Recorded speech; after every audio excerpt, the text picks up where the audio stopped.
So, you want to speak English more clearly, more confidently? Well, you are in exactly the right place. Today, we're going to skip all those boring grammar rules and jump right into 3 really powerful hacks that can totally transform your pronunciation, like starting today. Okay, first things first. Let's talk about the elephant in the room, right? Have you ever just looked at an English word and thought, why on earth is it pronounced like that? Trust me, you are not alone. The spelling can feel like it's designed to trick you, and it's honestly one of the biggest frustrations for anyone learning the language. I mean, just look at these 3 words. The letters O-U-G-H create completely different sounds in rough, though, and through. It's just chaotic. But don't worry, the goal here isn't to memorize every single exception. That would be impossible. It's to learn a few powerful shortcuts that work for almost any word.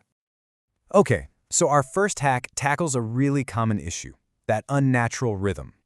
A lot of learners get so focused on pronouncing each word perfectly that their speech loses its natural flow. It loses its music.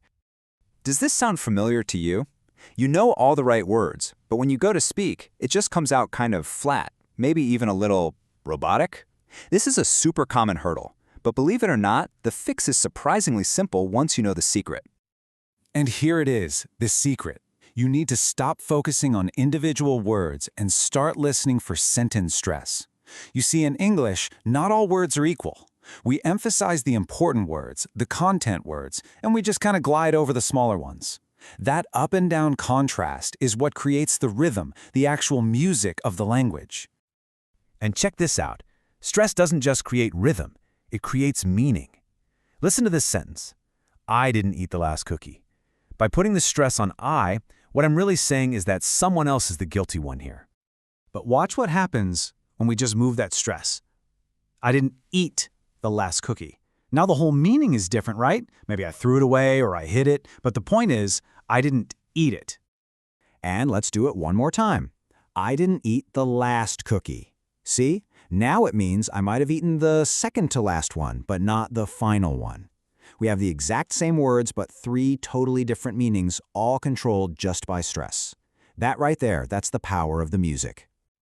Okay, let's move on to our second hack, which builds on this idea perfectly.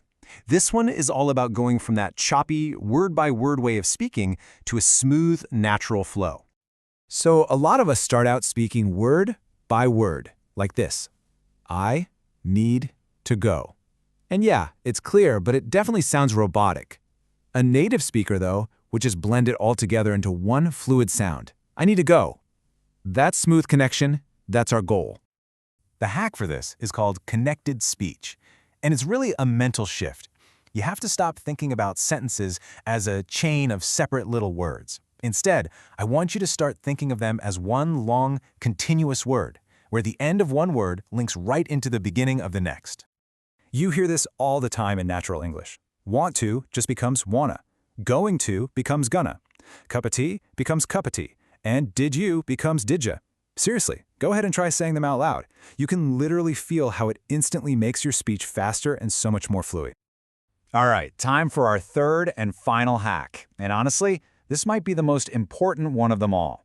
We're about to tackle all those confusing English vowels by revealing a secret sound that's been hiding in plain sight this whole time.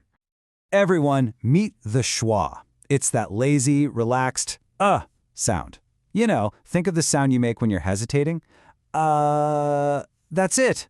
It's the sound that English vowels make when they aren't being stressed.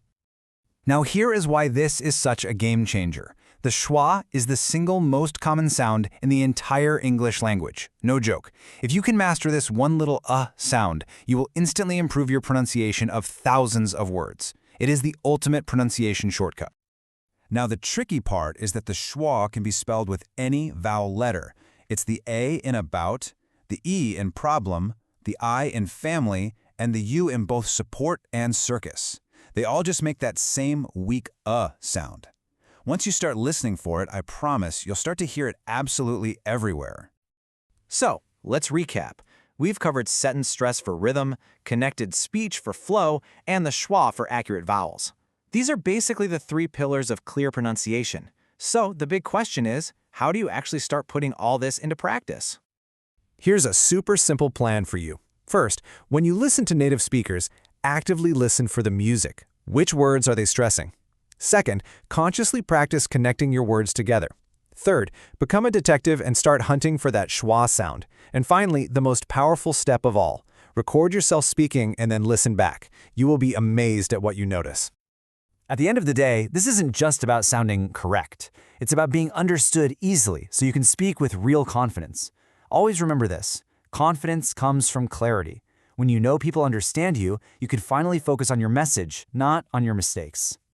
The key to all of this is to just start. Don't try to master all 3 hacks at once. Just pick one, sentence stress, linking, or the schwa, and focus on just that one thing for a week. So that brings me to my final question for you. What will you practice first?